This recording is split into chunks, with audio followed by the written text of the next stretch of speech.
everyone, welcome to my YouTube channel. Today I'm going to be walking you along on how I cut and trim my hair at home. Now this is what she looks like. You know, she's healthy, she's luscious, she's bouncing. And if you're looking to also give your hair a little bit of extra loving, this is the video for you. Now, disclaimer, I am not a professional. I ain't a professional. But I do have experience cutting my hair for the past 4 years, and I've had paid for an official curly haircut before, but that was $200, y'all. I live in NYC and that cut is so expensive. Great results, but I just honestly couldn't afford to pay $200 every 6 months, so I just learned how to do it myself and I've been doing it ever since.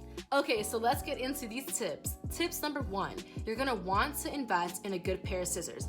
I got mine from the beauty supply. They're $15. You do not want to be cutting your hair with those preschool paper cutting scissors. You're gonna give yourself more split ends, you're gonna be frustrated. Love yourself and get these. They're $15. I linked them below if you need them. Number 2, please do not elongate your hair. Do not straighten your hair before you cut your hair. Do not braid them and then cut them, because you want to have the natural form of your curls before you cut. If you cut while it's like elongated, you're gonna end up cutting a lot more than you intentionally wanted. So make sure it's in your absolute natural form. That's what my stylist recommended. When I got in there, she told me to come in with like my dry hair with no products and just cut around. And that brings me to my 3rd tip. You want to do these phases. You're gonna do dry cut, then wet cut, and then styled cut. Okay, so first we're gonna be starting off with a dry cut. And that means you're gonna be cutting your hair in its natural form, meaning no products or any type of manipulation, AKA no buns, no braids, none of that. And this really helps you see the natural shape that your hair currently has and helps you really like pinpoint what definitely needs to be cut. So after you perform your dry cut, you're gonna be washing your hair and then doing a wet cut. And that means you're gonna be cutting your hair while wet to cut any split ends that are left. And lastly, you're gonna be performing a styled cut, which means you're gonna be cutting your hair once it's styled and dried and touching up any split ends that need to be cut. And voila! So let's get started. This is what my hair looked like before the haircut, looking like a hot mess and in desperate need of a cut. As you can see, there's a lot of unevenness and a lot of split ends that really need to be cut. So the goal here is to give yourself more shape and definition and to cut any of those pieces that are just weighing your curls down.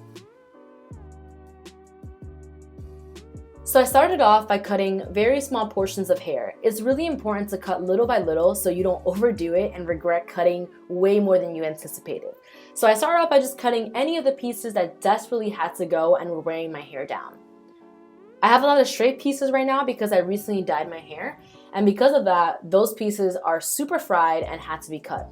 And to maintain the natural layers that I have in my hair, I just cut about 2 fingers length of hair from the sections that I desire. So as you can see here, that's what I'm doing.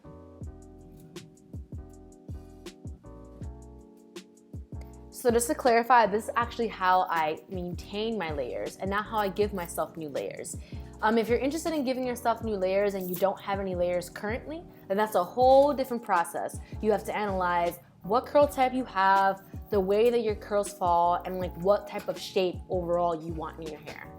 As you can see here, I'm aiming for a more circular shape, and that's why I give myself very small layers.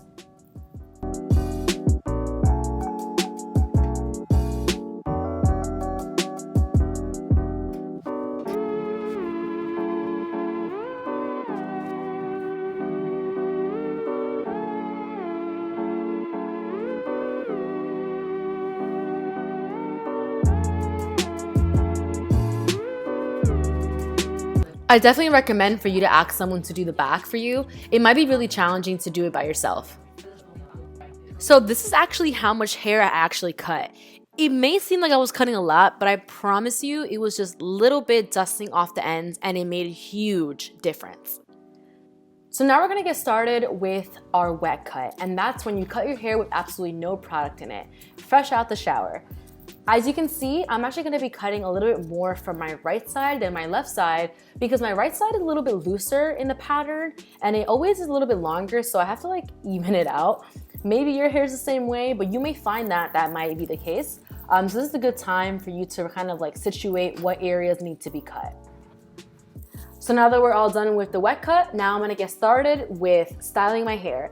And I am obsessed with these two products right here, y'all. I love this line from Shea Moisture. I have the deep conditioner, I got the shampoo. Like, this line is one of my favorite lines from Shea Moisture. If you haven't tried it, definitely check it out. It's so, so good. And I'm gonna be using my Goody brush to rake through that and distribute the product evenly. This is a great dupe, by the way, for the Demon brush if you're looking for something super cheap. I'm gonna put everything in the link below.